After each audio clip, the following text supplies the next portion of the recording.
కేవలం 7,999K up to 10 kgs వరకు బరువు తగ్గి అధిక బరువు నుంచి వచ్చే ప్రధాన సమస్యలను దూరం చేసుకోండి. అనిల్ రావిపూడి వరుసగా రెండోసారి సంక్రాంతి విన్నర్ అనిపించుకున్నాడు. సంక్రాంతికి వస్తున్నాం లాంగ్ రన్ లో 300 కోట్ల గ్రాస్ దాటేస్తే మనశంకర వరప్రసాద్ వారం తిరగకుండానే 300 కోట్ల గ్రాస్ దాటేసి 400 కోట్ల దిశగా దూసుకుపోతోంది. ప్రస్తుతం అందరి చూపు అనిల్ రావిపూడిపైనే. మరి సక్సెస్ఫుల్ డైరెక్టర్ నెక్స్ట్ ఏ హీరోని డైరెక్ట్ చేస్తాడు? ఈ స్టోరీలో చూద్దాం. మన శంకర వరప్రసాద్ భారీ లాభాల దిశగా దూసుకుపోతుంది. మెగాబాస్ బ్లాక్ బస్టర్ సక్సెస్ ను అనిల్ ఒకవైపు ఎంజాయ్ చేస్తుంటే మరోవైపు నెక్స్ట్ మూవీ ఏంటన్న క్వశ్చన్ మార్క్ డైరెక్టర్ కు ఉంది.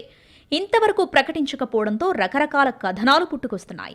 సంక్రాంతికి వస్తున్నాం సీక్వెల్ చేస్తాడా అంటే వెంకీ 2 సినిమాలు కమిట్ అయ్యాడు. త్రివిక్రమ్ దర్శకత్వంలో నటిస్తున్న ఆదర్శ కుటుంబం సమ్మర్ నాటికి పూర్తవుతుంది. ఈలోగా దృశ్యం 3 కూడా సెట్స్ పైకి వస్తుందని తెలిసింది. అనిల్ రావిపూడికి వెంకటేష్ 50 నుండి 60 రోజులు డేట్స్ ఇస్తే చాలు, సినిమా పూర్తి చేసేస్తాడు.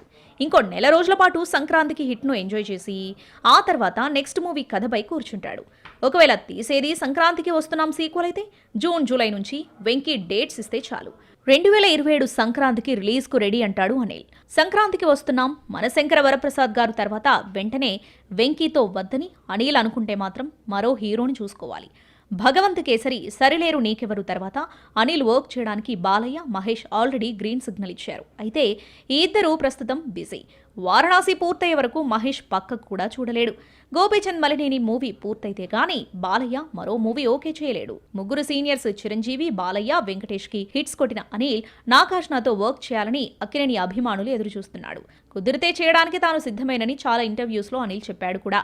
నాగ్ తన 100వ సినిమాతో బిజీగా ఉన్నాడు. అనిల్ కథ రెడీ చేయాలే గానీ నాగ్ గ్రీన్ సిగ్నల్ ఇస్తాడు. సీనియర్స్ అందరితో హిట్ కొట్టిన రికార్డ్ సొంతం చేసుకోవాలని అనిల్కి ఉంది. అయితే ఇంకో 2 వారాల పాటు మన శంకర వరప్రసాద్ సక్సెస్ ను ఎంజాయ్ చేసి ఓ నెల రోజులు రెస్ట్ తీసుకుంటాడు అనిల్. నెక్స్ట్ మూవీ ఏంటో తేలాలంటే 2 నెలలు ఆగితే గానీ క్లారిటీ రాదు.